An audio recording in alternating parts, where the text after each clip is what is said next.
because I got so many texts this week because she attacked me the week before. Yeah, sure. So everybody was like, oh, Bill, I get you're enjoying the karma. First of all, I'm going to talk about this at the end of my show next week, teaser. But there is no fucking thing as karma, okay? Get over that.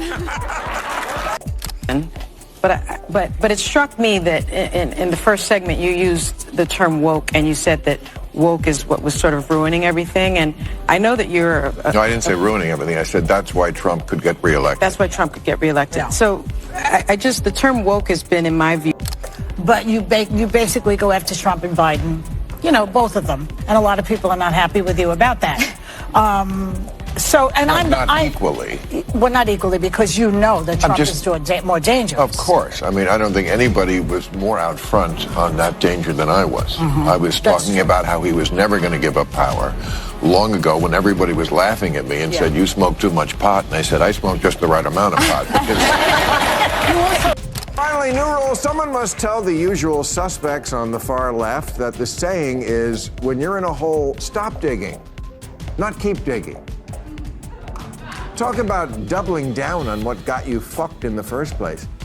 Even the one concession I've heard a few people on the losing side offer, that liberals should stop saying that Trump voters are stupid, comes with a kind of unspoken parentheses. We know they are stupid, just don't say it. We are not young, but we don't present as old. Yeah. Biden does. I saw him yesterday making that speech. Yeah. I mean, I'm sorry, he's cadaver-like. But his brain is good. He's still great. The well-known commentator stirred up conversation once again by criticizing The View, mentioning Whoopi Goldberg and Sunny Hostin by name. On his latest show, Bill Maher strongly criticized certain viewpoints, highlighting how some people often repeat the same pattern. Loud reactions without much reflection. This time, he was especially direct and didn't hold back. But it struck me that in the first segment you used the term woke, and you said that woke is what was sort of ruining everything. And I know that you're... No, I didn't say ruining everything. I said that's why Trump could get reelected. That's why Trump could get reelected. Yeah. So the term woke has been, in my view, co-opted by the right and weaponized and bastardized. And so I was surprised to hear you use the term, because historically, as you know, because I think you're quite brilliant, that woke is a word used by the black community to note that we must be aware of social injustices. But words migrate. Why is that a bad thing? It's not a bad thing, and originally that was absolutely a great thing. Alert to injustice. Who's not for that? But words do migrate. Now, I'll use any term you want. Okay. Because maybe that is a word that's triggering, and so let's not use that word. I don't know, want to call it the super far left? But don't tell me the left Or maybe the super far right. Well, he's talking about the left. Well, then okay, but we talked about that. I mean, I think we agree about the danger of the super far right, and I can't say it enough. I think they're the bigger threat. But don't tell me that the left hasn't changed. Mm-hmm. I mean, I'm old enough to remember when it was the conservatives who hated the Jews. Yeah. Okay. That was a joke. But, too dark. Well, maybe it is. And the most surprising part, they completely missed that it was a joke. It's like for the first time ever, people were told not to laugh at something clearly meant to be funny. It really shows how disconnected some have become from everyday common sense. It just seems completely Best. Are you at all concerned about the innocent civilians that have been collectively punished and murdered, largely children and women? Are you at all concerned about the fact that the International Criminal Court just today issued a subpoena for Bibi Netanyahu? Well, that's ridiculous, but it's a war. It's a war. Because it's a war, and they were attacked, and they're defending themselves. Now, this is a war. Do you think Hamas needs to be destroyed? This is the question. Yeah. You do? Yes. So how Okay, can we well, get with a ceasefire? All right, so Hamas needs to be destroyed because they're a terrorist organization who say openly that they want to commit genocide on the Jewish people, on the state of Israel. That's what from the river to the sea means, okay? And they say it very openly. They said, we did this attack. They've attacked Israel 5 times. They've started 5 wars since they were given that land back. They could have chosen to turn that place into any place they wanted to, and they took a lot of money that they took from the international community, and they spent it on bombs and guns and building tunnels. So if they need to be destroyed, how do we do that? It's a war. I don't know how to do that, and you don't know how to do that. I assume that Leslie...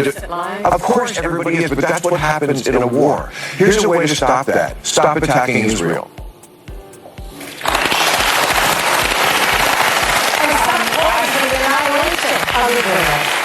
And all the Jews, they're calling for the annihilation of the Jews. This was one of the most powerful silences I've ever witnessed. Bill made his point strongly in front of millions. What made it even more striking was that no one on the panel could find the words to respond. They were completely frozen. Because let's be honest, what can you really say when the truth is presented so clearly?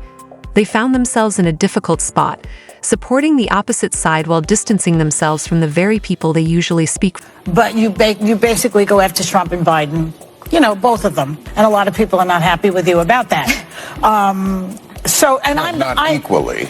Well, not equally, because you know that Trump is more dangerous. Of course. I mean, I don't think anybody was more out front on that danger than I was. I was talking about how he was never going to give up power long ago when everybody was laughing at me and said, you smoke too much pot. And I said, I smoke just the right amount of pot.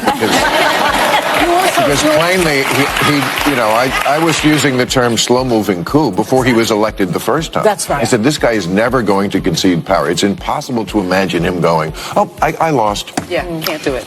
That's just not in his nature. So, but I'm nervous about saying anything against Biden because I feel, not that I have so much power, and you have some more than I do, obviously, but... Oh, I don't know about that. Are you afraid that you might, influence people who are on the fence? I think you lose all credibility. I do. I mean, my bond with my audience has always been I don't pull a punch. Yeah. My bond with my audience is you're not going to like everything I say, but I'm saying what I really think is true. Right. That's. Yeah, okay. And look, Biden just presents as old. It's not really fair. No. Because he's almost the same age. Trump is almost the same age as him. I know. But Trump doesn't present that way. You look at somebody right away, you can kind of just sum them up. I mean, we are not young, but we don't present as old. Yeah. Biden does. I saw him yesterday making that speech. Yeah. I mean, I'm sorry, he's cadaver-like. But his brain is good. He's still great. Well, here's what I said. Like, when I came back after the strike in September, I said, he should get out. Because he's just lost the faith of people. It's not fair. He's actually done a pretty good job. Yeah. But I said, he's going to be Ruth Bader Biden. That's the term I used. Ruth Bader Ginsburg. She stayed too long at the fair. Yeah. I remember Obama had her over to the White House, like in 2013, to hint, hey, spend more time with the grandkids. That would not be a good idea, Ruth. And she didn't take the hint, and she was not in good health, and she stayed too long, and she ruined her legacy and got the Supreme Court now to be... It became clear that they completely missed Bill's point when Joy Behar spoke up and said that Joe Biden is doing a good job. Honestly, it was confusing. Not to be too critical, but throughout this entire year, it's hard to name a major positive accomplishment from Biden that stands out. If there is one, it must be hiding in plain sight, because very few people seem to notice. Mask, you have to have a card, you have to have a booster, they scan your head. Like you're a cashier and I'm a bunch of bananas. I'm not bananas, you are. That's not really funny to people who've lost their kids to this vaccine, or people who've lost family members or dear friends to this. The far-left crowd keeps getting themselves into deeper trouble, almost like they're determined to find a new low. And if you need proof, just watch this next video. You'll see them getting upset over things that really aren't that serious, putting on a performance of outrage as if they genuinely care. But let's be honest, their concern rarely extends beyond their own small circle. Finally, new rule. Someone must tell the usual suspects on the far left that the saying is, when you're in a hole, stop digging, not keep digging. Talk about doubling down on what got you fucked in the first place. Even the one concession I've heard a few people on the losing side offer, that liberals should stop saying the Trump voters are stupid, comes with a kind of unspoken parentheses. We know they are stupid, just don't say it.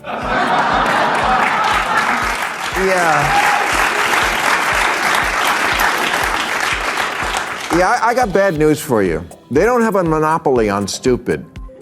You wear Queers for Palestine t-shirts and masks 2 years after the pandemic ended. And you can't define woman, I mean person who menstruates. You're the teachers' union education party, and you've turned schools and colleges into a joke. You just lost a crazy contest to an actual crazy person. It seems like saying the quiet part out loud has become a trend lately, and no one does it more openly than some parts of the media. They aren't even trying to hide it anymore. Everything's out in the open. Voices like Bill Maher are stepping up, calling it out, and showing the world just how far things have drifted. It's become like a royal family that, because of so much incest, has unfortunately had children who are retarded. And the same thing can happen to ideas if they are also conceived in an atmosphere of intellectual incest. Maybe take the clothespins off your noses and actually converse with the other half of the country.